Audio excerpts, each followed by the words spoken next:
Hello guys, welcome back to our channel Gaming Basics. In today's video, I will be teaching you guys how to call the 911 emergency service on GTA 5.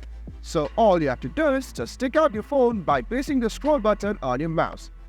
As your phone comes up, go to the contacts and click it. And scroll all the way down until you see the option 911 or the emergency services and just click it. As it does, all you have to do is just wait. Hello, this is 911. What emergency service do you require? As you dial it, we have three different options: fire department, paramedic, and police, and select any of the services you want. So guys, that's how you call 911 service on GTA 5. Thank you for watching our video. If you like our video, please leave a like and please do not forget to subscribe our channel. Your location. Also hit the bell icon to get updates with our latest videos and drop a comment for reviews and more content like this. I will see you guys again in our next video. Thank you for watching.